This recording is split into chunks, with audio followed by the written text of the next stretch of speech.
And we are live for another CEO Wisdom Pod with Stephen Sokoler. He is CEO at Journey.live. We're going to speak about mental health. We're going to speak about stress. We're going to speak about resiliency, happiness, and employees. Employees are not easy. I'm having a bad last today because of that. I mean, they're not bad. I usually have great days overall, but yeah, clouds are going over my head every now and then. The situation has been mostly fixed on my end, but these things are never nice, and I'm trying to deal with the implications of that, trying to think about what does that mean for the future of human race, literally with the upcoming AI stuff. And hopefully Steve is going to help me deal with that, with the emotions that come with it. Before we do, this pod has been brought to you by podpar.com. If you want to start, scale, be invited to a podcast like this one, find sponsors. Podcasts are amazing. Podpar.com. Steve, I'm glad to have you on. Can you tell me a bit more about yourself and a bit more about Journey? Sure, absolutely. So born and raised New Yorker, still here, trying to get out though. Married, my wife is pregnant. We're expecting our first, so very excited. Lots happening personally, professionally. Serial entrepreneur. I say that because it sounds kind of goofy to say, but started lots of businesses in high school and college and post-college. And my most recent venture is Journey, which I started in 2015. I had found meditation through Buddhism, and it was super helpful for me back in 2011. I was living in Australia and moved back to New York a few years later, thought there was an opportunity to both help people and build a big business. And so my prior company was in the B2B space. Obviously, as you sort of touched on, companies can be a challenging place, whether that's meeting deadlines or dealing with employees or managers or all the stress. And so we thought we could really have an outsized impact there by meeting people where they are and providing proactive mental health support to help them and their families. So I can go into much more detail, but that's the 60-second overview. Pretty cool company. And the thesis for that one would be that, yeah, if you spend most of your time working and doing business, if you spend your time into something that will be better for your own mental health, that can be pretty good. But you still make a distinction between your private and your business life?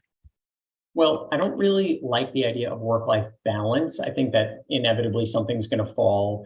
I really like the idea of work-life integration or work-life harmony. So for me, it's really one thing, and it's just life, right? And I'm just, going through it. And so I think that that's for me at least, a healthier way to think about things. I'm seeing your experience on LinkedIn here. Financial deal toy company. That seems like a cool niche. What is it about? It's so random. So basically, I joined a company called the Award Group when I graduated from college, and they were helping organizations celebrate and inspire their employees. So they were building awards and recognition programs. And I joined to run their nonprofit division, which helped nonprofits raise more money by celebrating their donors. So I was like, okay, it's mission driven. I can get down with this. But because I had studied finance, a lot of my friends were working as investment bankers, and investment bankers order these really random niche awards basically when they close a deal, and they're called deal toys or tombstones or lucite. And because of the timing, 2002, 3, 4, 5, like the market was on fire, and I took a liking to this, and it just grew really rapidly. And then I ended up purchasing that division in a management buyout, and then built the company from there. But it was like the last thing I ever would have thought that I would have done. Like, I didn't want to work in finance, and then here I was working almost exclusively with investment banks and investment bankers. So really random. But what's financial deal toy? My brain can still not wrap its head around what that is. Yeah. Okay. So let's assume Goldman Sachs helps any company, but let's call it Apple. Apple just acquired a business out of Sweden today or yesterday or something, right? So Apple will have an investment bank advise them, and that company will also have an investment bank advise them. And so one of the things, there you go. And so one of the things that will happen is they will make these types of products. So they're kind of funny, right? That they have all the financial information and things like that. But this is part of the culture of investment banking. And so it's this really random thing where if you work in banking, you're like, oh my God, I remember that. I worked on this one or that one. If you're not, you're like, right. Wait, what is this? Why does this exist? Why is this a thing? So, but those are what you got on the screen, that's them. But dude, that's an amazing niche. I would call them like Remax trophies because I used to work with realtors quite a lot, and they had like these celebrations. I don't have a nice opinion on these things nowadays. It's like, yeah, these are like vanity things. Well, not necessarily those. I'm pretty sure that, yeah, if you receive a trophy from JP Morgan, it's one that you somewhat deserve because the competition is quite high there. But I really dislike these companies that are about like fake trophies, like top 100 CEO of the year and like being on the front of a magazine. Again, I'm not speaking against Forbes because Forbes, I kind of like them. But what's your opinion on that? Do you feel it's like mostly vanity? Do you feel these businesses are actually adding anything to the bottom line?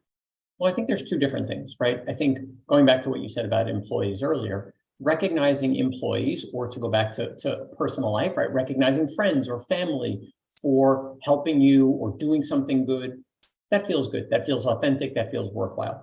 Now, I get, and I'm guessing you get, basically businesses that come and say, hey, do you want to like pay $10,000 and we'll Yeah. issue your top 10 podcaster of all time? And you're like, okay, well, is Joe Rogan on there? Is anyone else? No, it's just whoever's willing to pay the money. Well, I mean, that's kind of bullshit, right? So I think authentic recognition, whether with an award, whether with something physical or a gift or just spoken word, can be very powerful, having somebody feel seen. Buying some fake award, like that's, Yeah, we're in full alignment on that one. Now, I want to talk about Wall Street and New York culture generally, which is a bit colder in my opinion. I've worked with like folks from all over the world. How did that affect the osmosis of Journey? Did you feel that in NYC it was a bit more stressful, too much competition, not enough heart? Did that lead to Journey? I feel like there's an old story with like a fish, like an old fish going up to a young fish or something, or two young fish and being like, how's the water? And then the young fish being like, what water? Like, I grew up in New York, I went to college here. So it's kind of what I knew, right? And I wouldn't find it, I don't think it's actually colder. I think it's just very fast paced and overscheduled. So there's no space for anything. So you don't have time to just sit and get to know someone and be unstructured. I mean, you can have that, but you have to really force that because otherwise you're just so busy running around one thing to the next. And there's so many things, so many people, etc. It's a pressure cooker. For me, it was really like the genesis of why I started Journey was I just found meditation to be really helpful for me. I thought Buddhism was really helpful, thought meditation was really helpful. And I thought, how can you bring these practices to people in a secular, simple, approachable, science-based way and really meet them where they are? And so the workplace made sense because that's where people spend most of their time. I just thought, like, I don't know where you grew up and where you went to school, but for me, like, you never learned how to deal with stress or how to interact with other people. You learn about the solar system or dinosaurs or, trigonometry. All great and interesting, but like, not really so relevant in terms of how to live a happy life. So it just felt like there was all these ancient and modern techniques that weren't really taught to anyone. And so I thought we could help do that. Fascinating. Yeah, I grew up in Montreal and nowadays I spend time in Oaxaca. So this computer for me is a pressure cooker. But once I turn it off, I go from 2050 to 2005 here in Oaxaca. I think one of my thesis is that, yeah, like that allows me to somewhat maintain my sanity. Because, yeah, in NYC, if I'd be stuck like in a small apartment with the traffic, the noise, I'm a bit claustrophobic, right? So I think I'd like wouldn't have a good time there. Tell me a bit more about Journey, specifically what you do, who's your ICP, and yeah, your growth strategy. Yeah, so we've evolved quite a lot. I mean, it's been 9 years. There's been a global pandemic. We've raised the number of venture rounds, but it's also been, 9 years. So right now we work with almost exclusively enterprise organizations. So minimum company is 1,000 employees, but we support companies like Walgreens and their 250,000 employees, and Amex and Sony and L'Oreal. So big companies globally to help their employees stay mentally and emotionally well. We have a number of different products. The main two, one is called Journey.live, and that sits alongside something called an EAP, an Employee Assistance Program. Have you ever heard of those? Employee assistant program? Nope. Okay, most people have not. So it is a benefit that basically 99% of companies have. So almost everyone has it. Very few people have heard of it because it was started in the 1940s to help with things like alcoholism and workplace violence and things like that, and then evolved to add other things like legal and financial and mental health. And so now all these companies have them. Most people don't know about it or don't use it, but yet it's a standard benefit. And so in January of this year, we launched a product called Journey Proactive EAP, which was basically to take this model and turn it on its head. So rather than waiting until there's an issue, hey, I'm burning out, I'm turning over, I'm et cetera, or worse, right? What if we engaged every employee every day around their mental health? So there's a daily email, there's a calendar integration, there's a Zoom app, there's a Teams app, there's a mobile app, there's text messaging, there's a web portal, all with live content, recorded content, things based on your career or your identity, things for stress and sleep. There's therapy if you want that. You can invite your family, so et cetera, right? So lots of different features all around this idea of how do we help employees to proactively stay mentally and emotionally well.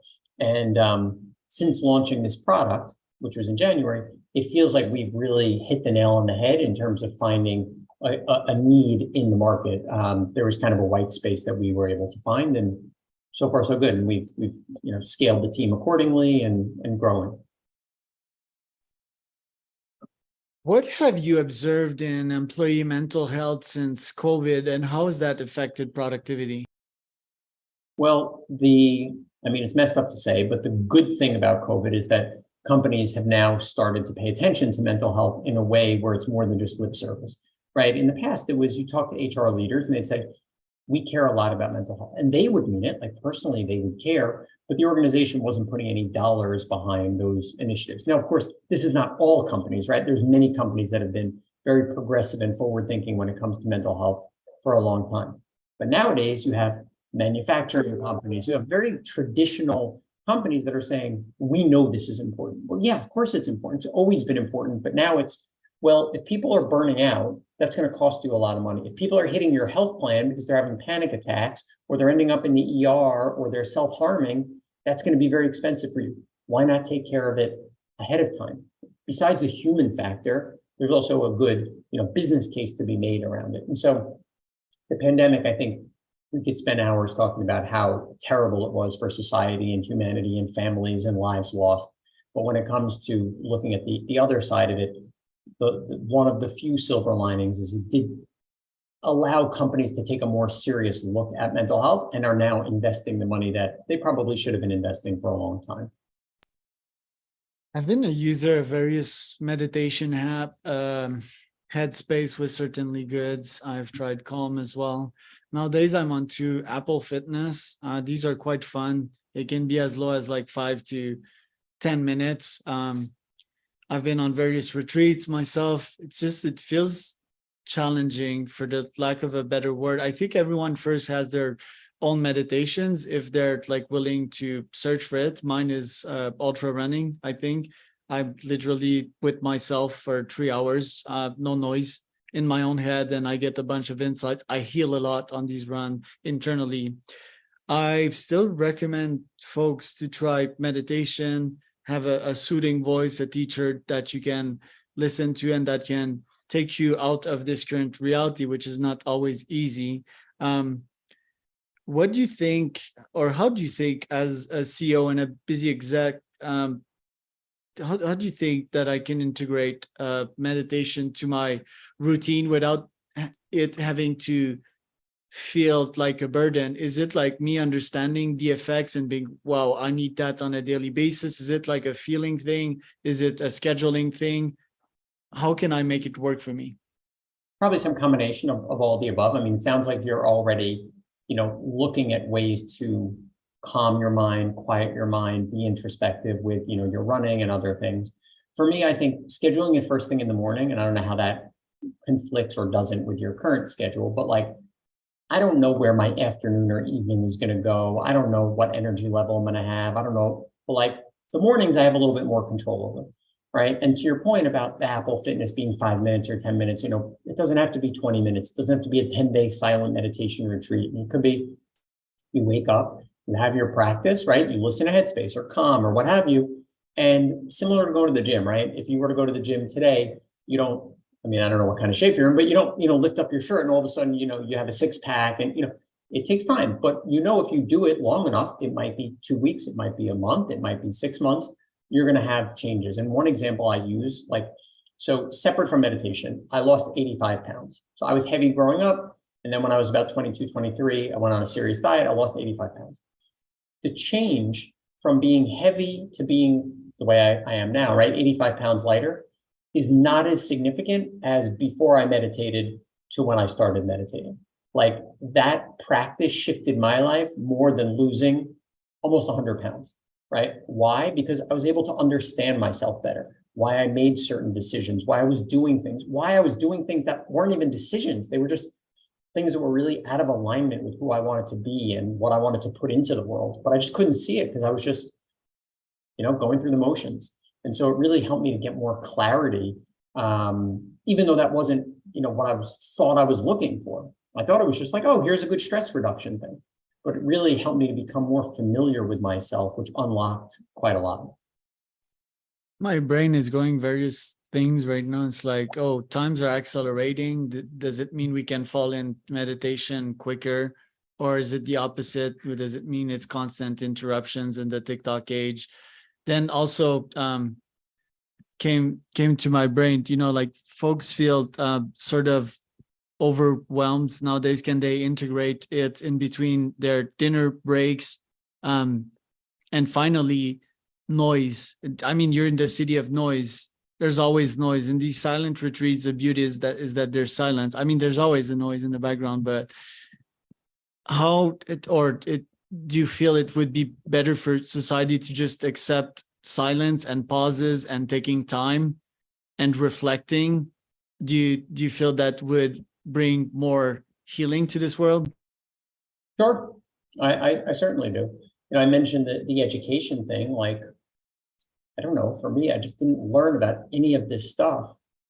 And, as I think about now the next chapter in my life of being a father, I'm I want to be able to teach my child, not just teach them, but show them that there is a way where you can balance hey, I have big aspirations and I want to build a company and I want to do things and I need to look inward and I need to have some type of spiritual journey. And there is other things out there. So people find it in all types of ways, whether it's running or church or temple or, meditation, journaling, therapy. I think there's lots of paths up the mountain, but I think it's important that we incorporate them just the same way, physical fitness, right? I don't think there's any doctor around that's saying you should have no movement at all, right? Don't move at all, right? Everyone's saying, well, sitting all day is the next epidemic, right? For us, right? Or, hey, you have to move, whether it's yoga or running or lifting, doesn't matter. I think it's the same thing for your mental and emotional well-being. You have to do stuff, spending time in nature, spending time with friends, doing some combination of those things. And where do you see this world going? Because if I picture in utopia, I'd see pretty much greenery everywhere. I'd see people dressed in a Zen way and talking slower in this society. Is that a potential future where we could be headed, or is it a very fast-moving future full of noise?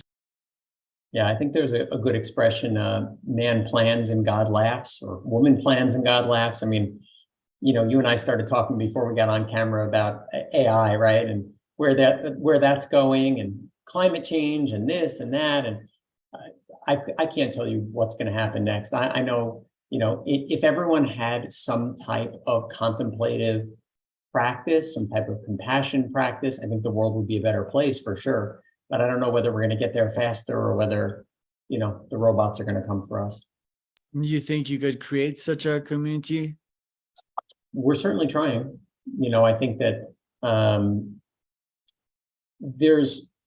me, it's really about, we started this company with this mission of helping all people live happier, healthier, less stressed lives. All part is really important because it's how do you democratize and destigmatize mental health? How do you make it where any person, regardless of their background or identity or life circumstances can feel like this is for them.